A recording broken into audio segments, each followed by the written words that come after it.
رزق میں تنگی کیوں آتی ہے؟ آج کل ہر بندہ پریشان ہے، کاروبار بند ہے، بے روزگاری ہے، ہر طرف پریشانی ہے۔ تو اب سوال یہ اٹھتا ہے کہ آخر ہمارے رزق میں تنگی آتی ہی کیوں ہے؟ اس کی کیا وجہ ہے؟ تو میرے بھائیوں، 4 باتیں میں آپ کے سامنے رکھوں گا۔ اگر ان 4 باتوں پر آپ کا مکمل ایمان ہوگا، یقین ہوگا، تو انشاءاللہ آپ کے رزق میں کبھی بھی تنگی نہیں آئے گی۔ لیکن اگر ان 4 باتوں پر آپ کا ایمان نہیں ہوگا، یا 4 میں سے کسی ایک بات پر آپ کا ایمان نہیں ہوگا، تو شاید اسی وجہ سے آپ کی رزق میں تنگی آ رہی ہوگی۔ سب سے پہلی بات یہ ہے کہ اللہ تعالیٰ نے جب انسان کو پیدا کیا، اللہ تعالیٰ جب کسی بندے کو پیدا کرتا ہے تو 50,000 سال پہلے اللہ تعالیٰ اس بندے کا رزق لکھ دیتے ہیں۔ یعنی بندہ ابھی پیدا بھی نہیں ہوا، 50,000 سال پہلے اس بندے کا رزق لکھ دیا جاتا ہے۔ تو اگر آپ کا خدا پر ایمان ہے، یقین ہے، تو پھر پریشانی کی کیا بات؟ پہلی بات ہو گئی۔ دوسری بات یہ ہے کہ اللہ تعالیٰ قرآن مجید سے فرماتے ہیں وَفِي السَّمَاءِ رِزْقُكُمْ، تم لوگوں کا رزق تو آسمانوں میں ہے، زمین میں تو ہے نہیں۔ کیا معنی؟ یعنی فیصلہ تو صرف اللہ تعالیٰ نے کرنا ہے نا۔ 2 چیزیں ہو گئی۔ تیسری چیز یہ ہے کہ اللہ تعالیٰ نے ہر جاندار، ہر مخلوق، زمین میں، آسمان میں، فضاؤں میں، ہواؤں میں، بادل میں، بحر میں، نہر میں، ان سب کا رزق اپنے ذمے لگا دیا ہے۔ سبحان اللہ۔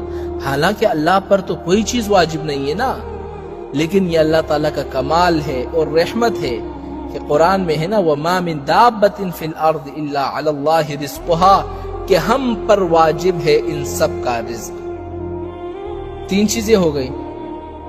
چوتھی چیز یہ ہے کہ ابھی بچہ ماں کے پیٹ میں ہوتا ہے، یعنی رحم میں ہوتا ہے، تو اللہ تعالیٰ فرشتوں کو حکم دیتے ہیں، اور حکم کیا دیتے ہیں کہ اے فرشتوں لکھو، اس بندے کا رزق لکھو کہ اس کو کتنا رزق ملے گا۔ دوسرا یہ بھی لکھو کہ اس کی عمر کتنی ہوگی۔ تیسرا یہ لکھو کہ اس کی موت کب ہوگی اور کہاں ہوگی۔ اور چوتھا یہ لکھو کہ یہ نیک بخت ہوگا یا بدبخت ہوگا۔ یعنی ہر چیز لکھی جا چکی ہے۔ یعنی ابھی بندہ ماں کے پیٹ میں ہوتا ہے، باہر بھی نہیں نکلا، تو اللہ تعالیٰ نے ہر چیز پہلے لکھ دی ہے۔ اور یہ بھی فرما دیا نحن قدرنا بینہم معیشتہم، کہ دنیا کی زندگی میں جو رزق ہے نا، ہم نے اس کو تقسیم کر دیا ہے۔ ورفعنا بعضہم فوق بعض، کسی کو ہم نے زیادہ کر دیا، کسی کو ہم نے اونچا کیا، کسی کو ہم نے نیچے کیا۔ اللہ یبسط الرزق لمن یشاء ویقدر، اللہ چاہے بڑھا دے چاہے کم کر دے۔ میرے بھائیو، یہ رزق ہماری قابلیت پر نہیں ہے، ورنہ آپ دیکھیں نا کتنے بڑے بڑے علامہ، کتنے بڑے بڑے علوم کے پہاڑ، وہ کھانے کی بھی محتاج تھے، دولت کی بھی محتاج تھے، کوئی گھر نہیں، کوئی ٹھکانہ نہیں۔ تو اگر ہمیں اللہ کی ذات پر ایمان ہے اور اللہ کے فیصلوں پر اگر ہمیں یقین ہے، تو پھر پریشان ہونے کی کوئی بات نہیں ہے۔ اس لیے ایک روایت میں آتا ہے نا کہ انسان کو جیسے اس کی موت ڈھونڈتی ہے نا، رزق بھی ڈھونڈتا ہے۔ یعنی موت اس کو ڈھونڈتی ہے کہ اس کو کہاں پر مرنا ہے، وہیں اس کو موت آتی ہے، تو رزق بھی اس کو ڈھونڈتا ہے۔ اس بندے کو اس وقت تک موت نہیں آئے گی جب تک اس کو اس کا پورا رزق نہیں ملے گا۔ اب آخری بات یاد رکھنا، یہ بڑی اہم بات ہے کہ ایسی پریشانی اور رزق میں تنگی آخر آتی کیوں ہے، اس کی کیا وجہ ہے؟ آپ اچھا خاصا کھا رہے پی رہے ہیں، بڑے کام چل رہے ہیں، کاروبار میں فائدہ ہی فائدہ ہے، ہر طرف سے نفع ہی آ رہا ہے۔ قرآن میں اللہ تعالیٰ نے ایک مثال ذکر کی ہے، پہلے میں آپ کو وہ بتا دیتا ہوں۔ ضرب اللہ مثلا كانت قرية آمنة مطمئنة، کہ ایک بستی والے تھے، بڑے سکون سے، امن سے، اطمینان سے رہتے تھے، اور ان کو ہر طرف سے رزق آتا تھا۔ کیا معنی؟ یعنی آسمان سے بارش برستی تھی، زمین سے پھل نکلتے تھے، کاروبار میں نفع ہی نفع ہو رہا تھا، ہر طرف سے ان کے لیے رزق کا انتظام اللہ تعالیٰ نے کر دیا۔ لیکن آگے کیا کیا؟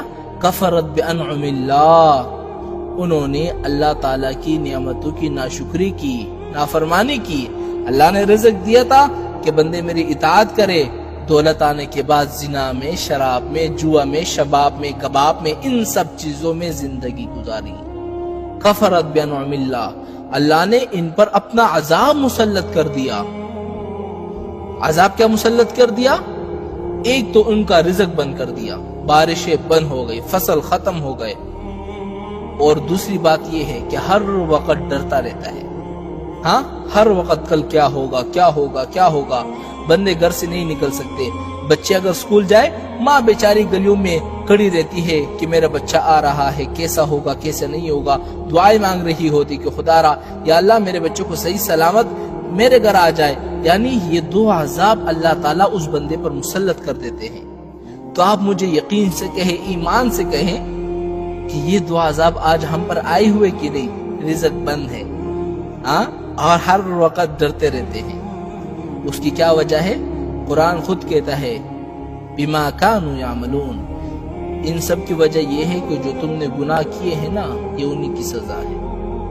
اور یہ بھی حضور کا فرمان ہے کہ کوئی عذاب، کوئی مصیبت، کوئی پریشانی اس وقت تک نہیں آتی مگر جو تم لوگوں نے گناہ کیے ہوتے ہیں۔ تو اب یہ رزق میں تنگی، یہ سارا پریشانی آپ کے کیسے ختم ہوں گے؟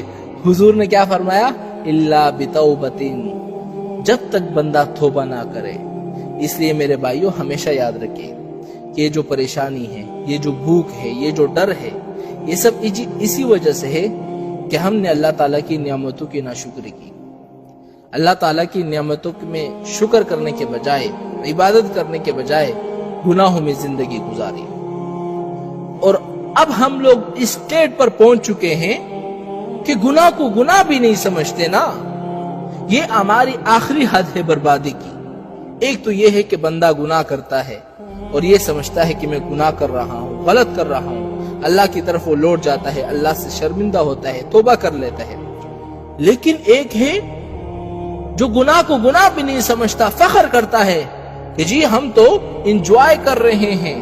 آج شادیوں پر، بڑے بڑے ہوٹلوں میں، کلبوں میں، آج بڑے بڑے پارٹیوں میں ایسے ایسے گناہ ہو رہے ہیں کہ ایسا معلوم ہوتا ہے کہ ابلیس ان علاقوں سے چھٹی کر گیا ہے۔ یعنی ابلیس بھی کہتا ہوگا، شیطان بھی کہتا ہوگا کہ اب میری یہاں پر ضرورت نہیں ہے، یہ لوگ تو پہلے سے بھٹکے ہوئے ہیں، یہ تو اتنے بھٹکے ہوئے ہیں، یہ تو مجھ سے بھی زیادہ بھٹکے ہوئے ہیں۔ تو ان سب کا علاج کیا ہے؟ ان سب کا علاج یہ ہے کہ اللہ تعالیٰ کی قدرت پر یقین رکھو، اللہ تعالیٰ کی رحمت کی طرف لوٹ آؤ، اللہ تعالیٰ کی دروازے پر آؤ، توبہ کرو اور آ کر گر گڑاؤ، اللہ سے مانگو، عاجزی سے مانگو۔ توبہ کرو گے انشاءاللہ میں کہ گارنٹی دیتا ہوں رزق میں تنگی ختم ہو جائے گی۔